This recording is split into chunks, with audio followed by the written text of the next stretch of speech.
So the rubbing like a salve into our bodies and our souls is Christ healing us.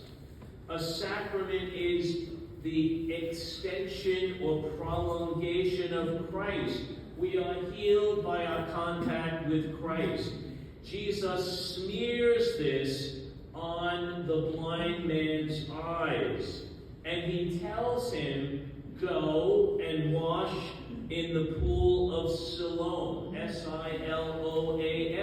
That word means being sent.